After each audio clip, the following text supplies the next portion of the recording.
Hello everyone. तो आज की वीडियो में हम देखेंगे कि एंशिएंट इंडियन हिस्ट्री को कैसे पढ़ना चाहिए, उसके लिए सबसे अच्छा सोर्स क्या है और सबसे कम टाइम में आप उसको सबसे अच्छे तरीके से कैसे पढ़ सकते हो। तो ये सारी चीज़ें हम इस वीडियो में देखने वाले हैं। तो एंशिएंट इंडिया को पढ़ने के लिए सबसे पहले चीज़ आपको ये देखनी है कि इससे कितने क्वेश्चंस आते हैं, क्योंकि देखो ये सब्जेक्ट्स जो हैं एंशिएंट इंडिया, मिडाइवल इंडिया, ये बहुत ही ब्रॉड है, बहुत ही बड़े सब्जेक्ट्स हैं। तो इसको कितना डेप्थ में पढ़ना है, कितना पढ़ना है, ये सब आपको तभी पता चलेगा जब आप प्रीवियस ईयर क्वेश्चंस को देखोगे। तो अब जब प्रीवियस ईयर क्वेश्चंस देखोगे तो आपको पता चलेगा कि ये जो एंशिएंट हिस्ट्री है उससे बहुत ही कम क्वेश्चंस आते हैं इन प्रीलिम्स, और मेंस में तो डायरेक्टली आते भी नहीं है। मेंस में आर्ट एंड कल्चर को रिलेट करके थोड़े क्वेश्चंस आते हैं। तो इसीलिए आपको ये बुक, ये अगर आप एनसीईआरटी पढ़ते हो, ये ओल्ड एनसीईआरटी है, तो ये आपका एंशिएंट हिस्ट्री वाला पार्ट अच्छे से कवर कर लेगा। और इसीलिए मैं यूजुअली यही रिकमेंड करती हूँ कि आप यही वाला बुक पढ़ो फॉर एंशिएंट हिस्ट्री। और या तो फिर थोड़े लोग बोलते हैं कि आप तमिलनाडु बोर्ड की बुक्स पढ़ लो हिस्ट्री की, तो वो भी आप पढ़ सकते हो, या तो फिर न्यू एनसीईआरटी पढ़ सकते हो। कोई भी पढ़ो, बस एक बुक पढ़ो। ये नहीं कि ये भी पढ़ रहे हो, वो भी पढ़ रहे हो, वो भी पढ़ रहे हो, वैसा मत करो। कोई भी एक बुक पढ़ो और उसी को बार बार रिवाइज करो, ठीक है। तो आज की वीडियो में हम देखेंगे कि इस बुक को कैसे पढ़ना है। ये ओल्ड एनसीईआरटी है, इसको कैसे पढ़ा जा सकता है और सबसे अच्छा तरीका क्या है इसको पढ़ने का।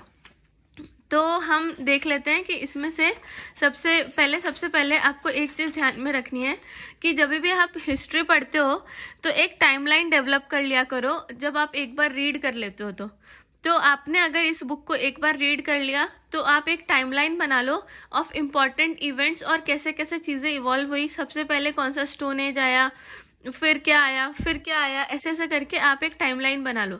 तो इससे होता यह है कि आपको ज़्यादा कुछ रट्टा नहीं मारना पड़ता हिस्ट्री में। आपके पास एक ब्रॉड टाइमलाइन होती है, उस हिसाब से आप चीज़ों को अच्छे से समझ पाते हो कि एवोल्यूशन कैसे हुआ। History is all about evolution, ठीक है। तो अब हम देखते हैं कि कौन कौन से इम्पॉर्टेंट चैप्टर्स हैं जो आपको इस बुक से पढ़ने हैं। तो देखो, जो चैप्टर 1 से लेके चैप्टर 4 तक है, ज्योग्राफिकल सेटिंग्स, ये सारे चैप्टर्स नहीं पढ़ने, एक बार भी मत पढ़ो, क्योंकि इसमें से कुछ फ़ायदा नहीं है इसको पढ़ के। तो ये सारे चैप्टर्स आप एकदम से स्किप कर सकते हो। उसके बाद से chapter 5th 6th 7th 8th और ये सारे चैप्टर्स जो हैं उसके बाद वो सारे चैप्टर्स आपको पढ़ने हैं। और इसमें से कुछ चैप्टर्स हैं जो काफ़ी इंपॉर्टेंट है, तो लेकिन फिर भी एक बार जब इनिशियली आप फर्स्ट टाइम पढ़ते हो तो आप सारे चैप्टर्स पढ़ो, बस स्टार्टिंग के 4 चैप्टर छोड़ दो, ठीक है। और बाद में जब आप ओवर द टाइम इसको, अगर आपको रिवीजन करना है तो आप हाईलाइट करते जाते हो, चैप्टर रीड करते हो, तो जो आपने हाईलाइट किया है बस उसको पढ़ो। तो अभी देखो यहाँ पे जो ये जो स्टार्टिंग के हमने 4 चैप्टर छोड़ने के बाद आप जब देखोगे फर्स्ट चैप्टर, तो देखो मैंने कैसे पढ़ा था इसे। मैं अलग से नोट्स नहीं बनाती थी कभी भी एनसीईआरटीज़ के। बहुत सारे लोगों का ये भी डाउट रहता है कि एनसीईआरटी का नोट बनाना है कि नहीं, तो मैंने कभी इसके नोट्स नहीं बनाए। मैं बस यहाँ पे ऐसे हाईलाइट कर देती थी और स्टार किया है, मतलब ये कुछ ज़्यादा ही इंपॉर्टेंट फैक्ट है और इसको बाद में मुझे रिवाइज करना है। तो ऐसे करके फिर कुछ चीज़ें हैं जो आप अलग से यहाँ पे लिख सकते हो, ऊपर में साइड में स्पेस रहती है, आप वहाँ पे लिख सकते हो। तो इनको एनसीईआरटीज़ पढ़ने का सबसे अच्छा तरीका तो यही है। और ये मेरे कुछ नोट्स हैं जो मैंने बनाए थे। ये मोस्टली वो वाले नोट्स हैं जो मैं प्रीवियस ईयर क्वेश्चन से मैंने बनाए थे। प्रीवियस ईयर क्वेश्चंस को देख के उनके बारे में थोड़ा रीड किया था और फिर उसको सर्च करके उनके पे नोट्स बना दिए थे। जो प्रीवियस ईयर क्वेश्चंस पे जर्नलिज्म में क्वेश्चंस आए हैं उसके ऊपर मैंने ये नोट्स बनाए थे।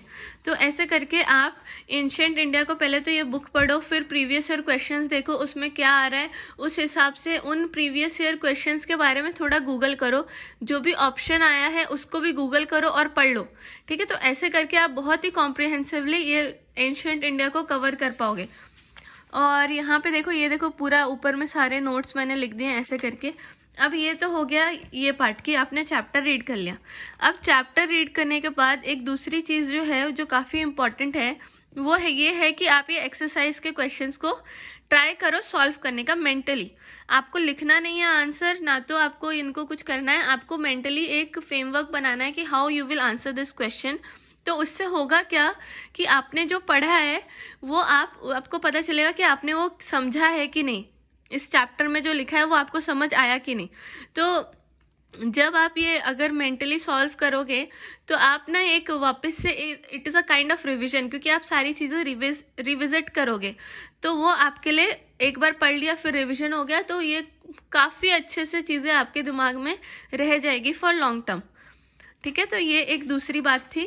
फिर उसके बाद यहाँ पे एंड में इसमें एनसीईआरटी में एक चीज़ दी, हाँ, ये जो टर्म्स दिए गए हैं एनसीईआरटी में ये बहुत इंपॉर्टेंट है, क्योंकि होता क्या है कि यूपीएससी एंशिएंट इंडिया और मिडिवल इंडिया से काफ़ी टाइम टर्म्स पूछती है और उनके मीनिंग्स पूछती है। तो ये सारे टर्म्स जो दिए हैं ये सारे एनसीईआरटी में ही मेंशन है, और देखो यहाँ पे साइड में उनने पेज नंबर भी दिया है कि कहाँ पे क्या मेंशन है। तो आप ये टर्म्स पढ़ो और उनके मीनिंग्स देख लो, एक बार याद करो वो मीनिंग्स, क्योंकि क्या होता है कि एंशिएंट इंडिया से यूपीएससी मैच द फॉलोइंग करके ऐसा टर्म का मीनिंग पूछ लेती है। तो इसीलिए इसमें देखो एंड में काफ़ी सारे टर्म्स हैं, वो आपको यहाँ पे वो उनका मीनिंग आपको पता होना चाहिए। कुछ तो बहुत सिंपल है, जो थोड़े डिफ़िकल्ट है, जिन पे आपको लगता है कि हाँ यूपीएससी इसके बारे में पूछ सकती है, तो उसके बारे में थोड़ा सा आप पढ़ लो।